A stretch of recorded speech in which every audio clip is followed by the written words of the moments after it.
그때 관련된 수업을 듣고서 한창 아이템을 소싱할 때였으니까 벌써 꽤 시간이 흘렀네요. 그래서 지금 어떻게 됐나 궁금하시죠? 안녕하세요. 돈덕후의 머니생각입니다. 바쁘다는 핑계로 영상이 자꾸 늦어지는데요. 요새 왜 바쁜지 아마 저희 구독자님들은 아실 수도 있을 것 같아요. 오늘 할 이야기는 제가 200만원짜리 강의를 듣고 무려 9개월간 삽질을 하면서 얻게 된 노하우니까요.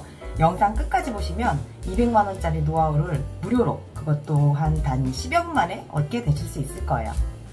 유튜브 영상에 아직 없는 내용인 것 같거든요. 제가 못 찾아서인지 모르겠지만요. 무튼 이야기를 한번 시작해 보겠습니다. 지난 9개월간 무슨 일이 있었냐면요. 아마 아시는 분은 아시겠지만 제 나름의 브랜드를 만든다고 선언하고 그 브랜드의 첫 번째 제품을 제가 런칭했었어요. 위탁 판매는 위탁대로 이렇게 돌아가면서 또 사입해서 판매하는 제품도 있었지만 어쨌든 좀 큰 돈을 벌려면 브랜딩을 해야겠다 싶어서 선택한 길이었죠. 아마 초기에 두근두근하면서 찍은 영상이 있을 건데 제가 이 영상 끝에 추천 영상으로 띄워둘게요. 한번 보세요. 그때가 작년 9월, 10월 이 정도 경이었어요. 그때 관련된 수업을 듣고서 한창 아이템을 소싱할 때였으니까 벌써 꽤 시간이 흘렀네요. 그래서 지금 어떻게 됐나 궁금하시죠? 짜잔! 이게 뭐냐면요. 리오더 내역입니다. 첫 제품 런칭하고 과연 다 팔 수 있을까 걱정했지만 어쨌든 어쩌고 저쩌고 어떻게 저쩌게 해서 다 팔고 지지난주에 리오더 해서 오늘 창고에 들어왔네요. 엄청나게 많이 팔리지는 않지만 그래도 꾸준하게 나가고 있고 브랜드를 검색해서 구입해 주시는 분들의 비율이 좀 늘어가는 것을 볼 때 그래도 반은 성공했다고 생각합니다. 그리고 지금은 제 브랜드를 단 2번째 제품도 열심히 준비 중입니다. 저처럼 새롭게 본인의 브랜드를 만들어서 제품을 판매해보고 싶은 분들이 아마 분명 있을 것 같은데요.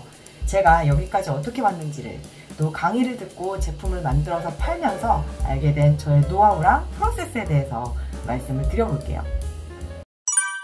여러분, 브랜드를 만든다라고 하면 가장 먼저 무엇을 해야 될 것 같나요? 왠지 상표명하고 그럴싸한 로고부터 준비해야 될 것 같지 않나요? 그걸 가장 먼저 떠올리셨다면 땡입니다. 가장 먼저 할 일은 무슨 제품을 팔지 그 상품을 결정하는 거예요. 위탁 판매를 할 때도 마찬가지였잖아요. 시장 조사를 통해서 그 팔릴만한 상품을 고르는 게 그게 가장 첫 번째입니다.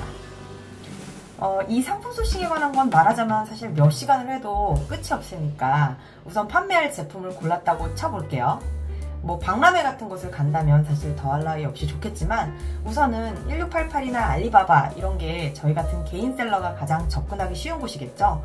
이곳에서 제품을 골라서 여러 판매자들로부터 견적을 받아봅니다. 알리왕왕이나 위챗을 활용하면 되고요. 번역 앱들이 요새는 많으니까 그걸 활용해서 직접 의사소통도 크게 어렵지가 않습니다. 이때 판매자와 협의할 것이 OEM 가능한지, 또 MOQ, 최소 구매 수량이라고 하죠. 그것하고 단가, 그리고 생산 기간 이 정도 체크하면 될 것 같아요. 여러 판매자 중에서 조건이 맞는 두어 곳에다가 샘플을 주문해서 한번 사보세요. 중국에서 물건 직접 사오는 게 익숙하지 않은 분들은 아마 이것부터가 장벽일 수 있는데요. 어려운 게 하나 없습니다. 그냥 네이버에 중국 수입 대행업체 혹은 구매 대행업체라고 한번 쳐보세요. 그곳에 사고 싶은 링크랑 구매 수량만 전달하고 하면 배대시에서 검수까지 하고 저희 집까지 안전하게 배송해줍니다. 어떤 배대지가 좋냐고요? 이건 또 각자에게 다를 수 있지만 의사소통이 우선 잘 되는 곳, 이게 가장 중요하고요. 그리고 수수료율이 좀 작고 환율을 싸게 해주는 그런 곳이 좀 좋겠죠. 자, 이제 샘플이 오는 동안 이제 상표와 로고를 만들어 봅시다. 상표명은 브랜드 스토리를 입혀서 고려해보는 게 좋겠죠. 제가 요즘 마케팅 책을 많이 읽고 있는데요. 그 마케팅 책에서도 공통적으로 나오는 게 브랜드에 있어서 그 스토리의 중요성, 이게 늘 나오고 있어요. 상표는 나중에 내가 보호받기 위해서라도 상표권을 등록해두는 게 좋아요. 이거는 한 6개월 정도는 걸리니까요. 만약에 이걸 내가 장기적으로 키우고 싶다 하면 꼭 등록을 해두시고요. 이건 또 어디서 등록하냐? 그냥 이것도 대행해주는 업체를 이용하면 됩니다. 그러기 위해서는 다른 사람이 이미 사용하고 있는 건 아닌지 그 키프리스에다가 꼭 상품명을 검색해보세요. 로고는 크몬 같은 사이트에서 디자이너분한테 의뢰하면 됩니다. 한 10만원, 20만원 이 정도면 충분히 괜찮은 로고를 만드실 수 있어요. 그리고 판매하고자 하는 채널에 입점 신청을 다 해둡니다. 의외로 입점할 때 서류를 첨부하라거나 까다롭게 붓는 사이트들도 있으니까 미리미리 준비해 두시면 시간이 절약되겠죠. 스마트 스토어 쿠팡 이건 당연히 하고요. G마켓 옥션 11번가, 롯데온, 그리고 티몬, 위메프, 인터파크, 그리고 오늘의 집이나 에이블리, 아이디어스 이런 버티컬 플랫폼 이런 것도 한번 다 고려해보세요. 자, 이제 샘플이 도착했어요. 요새는 중국 업체들도 사진을 워낙 잘 찍고 상세 페이지도 잘 만들다 보니까 그 사진하고 실제 제품의 퀄리티가 차이가 많이 나는 경우도 있거든요. 꼭 그래서 샘플을 받아보셔야 돼요. 그리고 실제 샘플을 받아서 사용하다 보면 그 소비자 입장에서 이건 좀 아쉽다, 아니면 이렇게 생각지도 못했던 좋은 부분이 있구나, 이런 걸 발견할 수도 있습니다.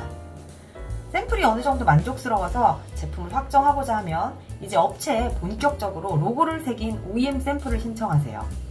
크몽의 디자이너를 통해서 만들었던 로고를 전달하고 어느 위치, 어디에다 새길지 알려줍니다. 또 패키지도 새로 만들어야겠죠. 거기에 내 상호랑 상품명 이런 거를 한글로 넣어야 되니까요. 이거 역시 크몽의 도움을 받으시면 됩니다. 무튼 그렇게 파일을 전달해서 실제 판매할 제품과 똑같이 샘플을 제작해요. 만약 제품이 KC 인증을 필요로 한다면 인증용으로 한 서너 개랑 한국에서 썸네일이랑 상세 페이지 제작용으로 쓸 샘플 1개, 이렇게 한 4개에서 5개 정도 제작하면 됩니다. 자, 어려운 인증이 나왔나요?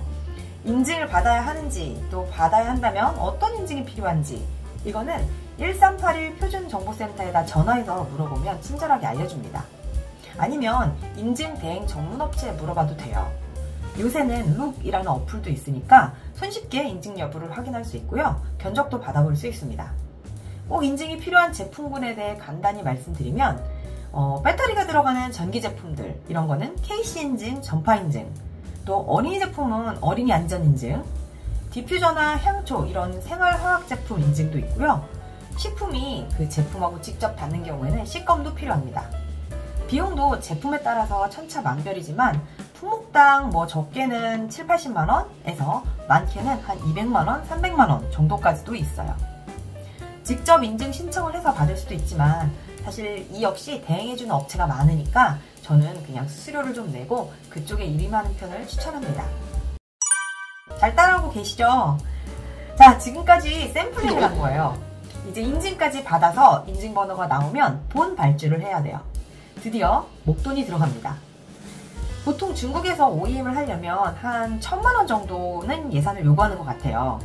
단가가 저렴하면 수량이 많고 단가가 조금 나가는 제품은 MOQ가 적지만 어쨌든 판매자들과 얘기하다 보면 느낌 바로는 그래도 한 800에서 1000만원 정도 사이를 구매해야 OEM을 해주더라고요. 그 말인 즉슨 이제 1000만원을 쏠 타이밍이란 말입니다. 아무래도 큰 돈을 보지도 못한 업체에 보내야 되는 거, 이거 좀 걱정되잖아요. 그건 아까 저희한테 수입 대행업체 있었죠? 그쪽을 통해서 계약서를 작성하고 처리하면 됩니다. 간단하게 A4 한 2장 정도로 거기 수량, 금액, 납품 일자, 만약에 불량이 생기면 어떻게 처리할지 이 정도 넣어서 서로 회사 도장 찍고 간이계약서 쓰는 거죠. 본 발주를 해서 제품이 제작되는 동안 이제는 판매 준비를 본격적으로 해봅시다. 우선 물건을 보관할 3PL 창고를 찾아서 계약합니다. 좋은 3PL 찾는 법은 제가 제 블로그에 아주 자세하게 써뒀으니까 한번 방문해서 읽어보시고요. 의사소통이 잘 되고 비용이 저렴한 게 좋겠죠. 그리고 아까 패키지와 로고를 넣은 OEM 샘플 받아두신 거 있을 거예요. 몇 개는 인증받는 곳으로 보내고 한 개는 촬영용으로 남겨두라고 했는데요. 이걸로 제품 상세 페이지랑 썸네일을 만듭니다. 사진을 잘 찍으시는 분은 직접 찍으셔도 좋고 저처럼 이렇게 똥손인 분들은 그냥 업체에 맡기세요. 내 브랜드 첫 제품인데 그래도 좀 그럴싸해 보여야 되잖아요. 상세 페이지도 직접 제작하셔도 되고 맡기셔도 되지만 맡기실 때는 반드시 그 내용을 기획해서 업체에 주셔야 돼요. 사실 이렇게 큰 돈을 넣고 내 거를 만드는데 이 제품에 대해서는 내가 그 누구보다 잘 분석하고 제일 잘 알 거니까요. 그동안에 배웠던 스킬을 총동원해서 한번 만들어 보세요.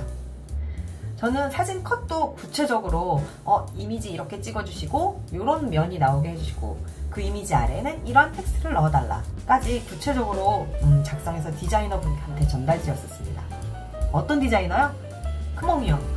이쯤 되면 크몽에서 광고 한번 비용은 상세 페이지만 제작하면 한 40~50만원 정도면 할 수 있을 거고요. 아마 사진 촬영까지 하시면 한 100에서 150만원 그 정도까지도 부르는 것 같아요. 디자이너마다. 여기까지 했는데 아직 제품이 한국에 도착하지 않아서 사실 짬이 좀 난다 하시면 마케팅 채널을 하나 파서 키워봅시다. 인스타그램, 블로그, 유튜브 어떤 것도 좋아요. 브랜드 계정으로 하나 만들어서 내 제품에 관심이 있을 법한 타겟들이 좋아할 컨텐츠를 발행하세요. 뭐 재밌는 거, 공감이 되는 거, 정보가 되는 거 등등등. 앞으로 제품을 판매하는데 이 꼭 필요한 채널이 될 거니까 지금 시점이 아니더라도 추후에는 반드시 하셔야 되는 작업입니다. 드디어 창고에 제품이 도착했네요. 그 전에 아마 관세사 사무실에서 통관 비용을 내라고 연락이 왔을 거예요. 수입 금액이 좀 크다 보니까 관세랑 부가세도 꽤 나옵니다. 부가세는 구입 금액의 10% 정도고요. 관세는 구입 금액의 관세율을 곱해서 부과하는데 이게 뭐 품목에 따라 좀 다르지만 뭐 3%에서 8% 정도까지로 생각하시면 됩니다. 이제 물건도 왔겠다. 바로 판매할 수 있게 플랫폼에 상품을 쭉 등록해줍니다. 그리고 판매를 촉진할 수 있게 지인들한테 하나씩 사라고 하고 리뷰도 달아달라고 해주세요. 리뷰가 있고 없고의 차이는 하늘과 땅인 거 아시죠? 생전 처음 보는 듣보잡 브랜드인데 무얼 믿고 구매를 하겠어요. 그리고 리뷰라도 있어야 구매를 할 거 아니에요? 그리고 네이버 같은 경우에는 최신성 점수에 초반에 구매까지 일어나주면 순위가 팍팍 상승한다는 거. 반드시 초반에 구매랑 리뷰를 만들어줘야 되는 이유입니다. 자, 그리고 광고도 돌려줍니다.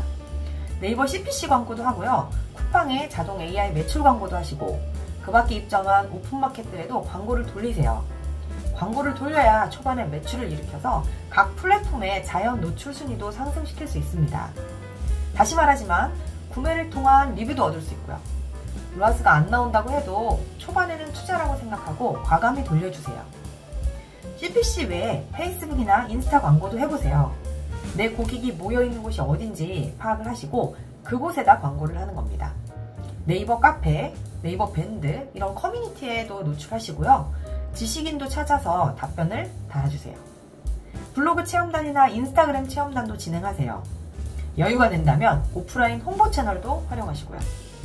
뭐 이렇게 많아, 할 게 많네 하시겠지만 다 해야 됩니다. 이유는 두 가지예요. 첫 번째, 우리는 시장에 처음 등장하는 듣보잡 브랜드예요. 사람들한테 인식을 심어주려면 이곳 저곳에다 접할 기회를 많이 줘야 됩니다. 인간의 뇌는 인지적 구두쇠라고 해요. 극도의 효율성을 추구하기 때문에 어떤 신중한 의사결정을 해야 할 상황이 아니라면 대충 어림잡아서 생각한다는 거죠. 이렇게 자주 보게 되거나 또 최근 보게 된 제품을 좋은 제품으로 착각하게 된다는 거예요. 이를 휴리스틱이라고 하는데요. 이건 또 나중에 심도 있게 얘기를 한번 해볼게요. 여튼 할 수 있는 마케팅 채널을 다 동원해서 제품을 노출하고 홍보하세요. 돈이 많이 들겠죠? 네, 많이 듭니다. 처음 준비를 하면서 각오하기는 했지만 생각보다 마케팅 비용이 만만치가 않네요. 아마 개인 브랜드를 준비하셨던 분들이 이 지점에서 많이 포기하시는 것 같아요. 돈이 벌리는지 모르겠다 이거예요. 판매 수익금이 광고비나 마케팅비로 다 빠져나가니까 이걸 계속 해야 되는지 의문인 거죠. 여기서 대표의 판단이 갈리는 것 같습니다. 이것을 투자로 보고 마케팅을 계속 쏟아붓고 가느냐, 혹은 비용을 좀 줄이고 매출도 줄이느냐, 이거의 판단이요. 사실 웬만한 자신감 없이는 전자의 판단을 하기 쉽지 않습니다. 또 당장 생계가 걸린 상황이면 당연히 통장에 잔고가 없는데 브랜드를 위해 더 투자할 수도 없겠죠. 그래서 브랜드를 하면서 위탁 판매나 구매대 이런 보따리 장사를 병행해야 되는 그 이유입니다. 아까 블로그든 인스타든 유튜브든 그 브랜드 자체 마케팅 채널 하나 파두라고 했잖아요. 이 채널이 장기적으로는 마케팅 비용을 획기적으로 낮춰주게 될 겁니다. 실제 인스타그램을 한번 보세요. 브랜드 인스타 계정 하나로 엄청난 매출을 만들어내는 사례가 많이 있어요. 블로그도 마찬가지고요. 유튜브는 아직 덜하기는 하지만 최근에 점차 이런 사례가 나오고 있습니다. 브랜드 자체의 마케팅 채널은 그 플랫폼 정책에 좌지우지 되지 않으면서도 광고비를 줄일 수 있는 가장 좋은 방법이에요. 물론 이 역시 시간과 노력이 들겠지만요. 이렇게 키워둔 SNS 채널은 훗날에 그 브랜드를 매각할 때도 큰 자산이 됩니다. 매각이요? 한다고요? 네, 목표는 다를 수 있지만 저는 매각까지 염두에 두고 있어요.